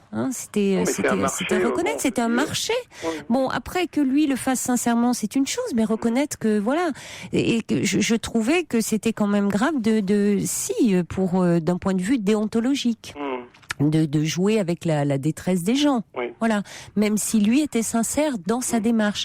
Mais justement, quand on est sincère dans sa démarche, on doit être vigilant. D'autant plus quand on est sincère dans sa démarche. Parce que si vous voulez, par là, moi, pour me parler j'ai eu des propositions dans des choses où, vous savez, les psys sont souvent demandés dans des émissions, ça passe un peu, heureusement, de télé-réalité, où effectivement, là, où est la déontologie pour un psy dans la télé-réalité? Après, chacun a son éthique, mais au fond, finalement, là, à la radio, on donne à entendre, on essaie de donner du sens, on ne donne pas à voir, on n'est pas dans une mise en scène, on cherche pas à faire du spectaculaire. Oui, puis l'audience n'est peut-être pas la même. Enfin, je sais pas, moi j'ai pas de télé, mais je sais pas quelle est l'audience, s'il y a encore mais pas du tout. Tout dépend si on cherche effectivement à se mettre en avant, à s'exposer, à mettre sa tête en avant, ou finalement, est-ce que ça ait du sens? Donc, c'est tout ça, si vous voulez, qui m'a mis en colère. Mais bon. Merci en tout cas, Olivier, de votre intervention. Bonne nuit et puis, je vous rappellerai à l'occasion si voilà. Avec plaisir. Avec plaisir, Olivier. Bonne soirée à vous, bonne nuit. Bonne soirée, bonne nuit. Au revoir. Pour rejoindre Caroline Dublanche, appelez le 39 21, 34 centimes la minute. Bonsoir Nicole. Oui, bonsoir Caroline. Bonsoir. J'appelais pour vous parler de moi, mais je vais commencer par vous parler de vous si vous voulez. Là, je vous sens très perturbée, même déstabilisée. Vraiment, il n'y a pas de quoi. Moi, c'est gentil. Vous parlez vie, vous parlez amour, il parle argent. Donc vous n'êtes pas du tout dans la même... Non, laissez tomber. Au début, je me disais, oui, il faut qu'elle se mette en colère, qu'elle lui envoie à la figure tout ce qu'elle a à dire. Mais c'est même pas la peine. C'est pas la peine. Laissez tomber, reprenez soyez comme d'habitude, c'est-à-dire une femme extraordinaire qui sent, qui... Ah oui, non, mais vous savez, bon, mais on va pas, non, mais on va parler de vous plutôt, Nicole. Mais vous savez, je suis assez impulsive dans la vie. Oui, non, donc bon, à l'antenne, voilà, je suis posée, mais dans la vie, je suis. Vous parlez pas la même langue que cet homme-là. Vous parlez amour, vous parlez vie, il parle argent, donc c'est pas la peine. Oui. C'est pas la peine. Alors, c'est pas la peine. Rassurez-vous, vous êtes vraiment une femme sensible, vous sentez les gens et vous apportez beaucoup. Voilà. Alors, je vous appelle pour vous dire que, alors là, je vais vous faire sacrément plancher. Oui, allez-y. Que vous pensez de l'amour entre un homme et une femme, à savoir que est-ce qu'il y a un amour d'abord?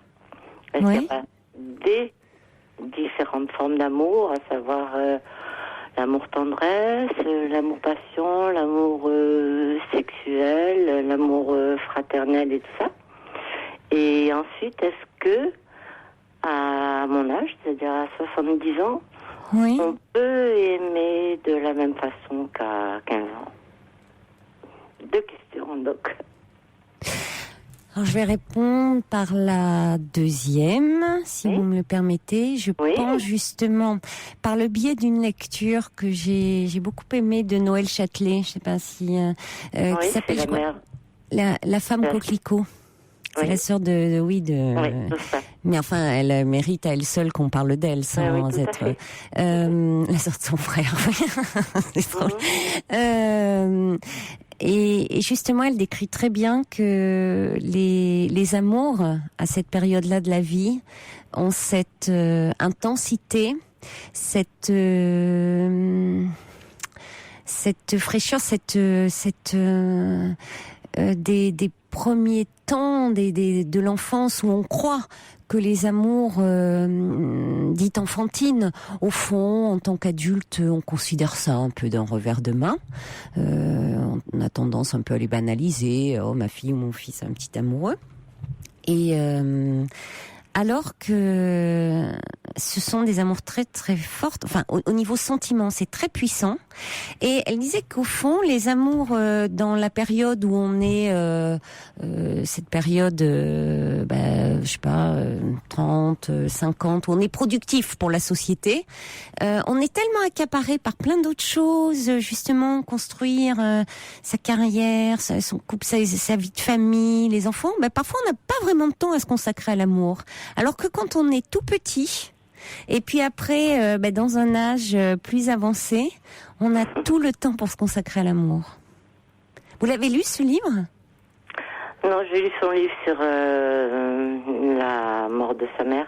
Ah oui, ça je l'ai pas lu. Ouais. Superbe. Elle a beaucoup, elle travaille beaucoup sur le corps, oui. Ouais. Ah oui. Non, mais. Alors l'amour entre un homme et une femme, il y a plusieurs formes d'amour. Il a le même âge que vous, il est. Oui. Oui. C'est merveilleux, vous l'avez rencontré. On s'est aimé à 15 ans et on s'est retrouvé à 70 ans. Oh là là, c'est magnifique ça. C'est magnifique, mais le problème c'est que lui, il est resté avec son cœur de 15 ans et moi avec mon cœur de 70 et ça marche pas trop, quoi. C'est-à-dire que moi, c'est beaucoup d'affection, beaucoup de tendresse, beaucoup de... Et puis pas des pulsions, mais des élans d'amoureuse, oui. Mais pas un amour constant d'amoureuse, voilà. Alors que lui, il est toujours dans cet amour constant, exclusif, quand il avait 15 ans, quoi. Donc, problème. Et oui, il est dans ce... D'accord, oui. J'ai l'impression qu'il a un amour qui est pas mature. Et il vous dévore un petit peu, il vous... Ah oui, plus que ça, oui. Il me bouffe. Oui. Oui. Il vous bouffe.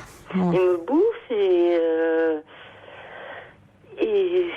Oui, c'est-à-dire que vous aimeriez un peu plus d'indépendance. Plus d'indépendance et puis surtout moins de jugement. J'ai 70 ans, j'ai vécu ma vie.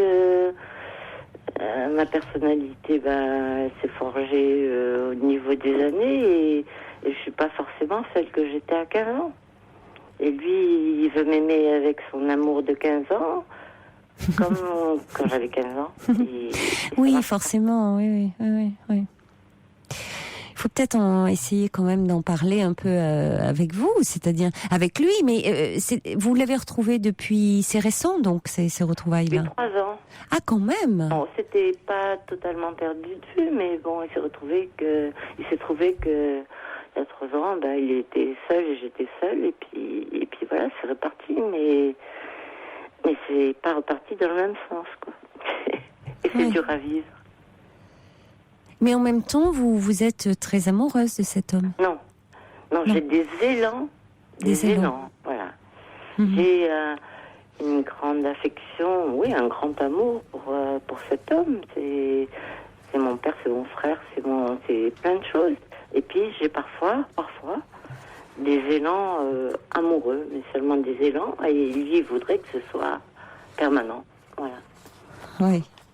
Et donc, voilà, ça il a besoin d'être rassuré certainement, et plus peut-être il sent que vous êtes un peu envahi, oppressé, et plus lui est demandeur. Oui, tout à fait.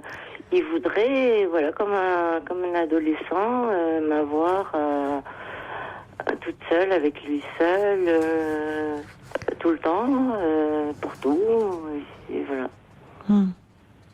Et voilà, je me demande si normalement, moi je le considère comme un normal, normalement, on peut à 70 ans aimer comme à 15 ans.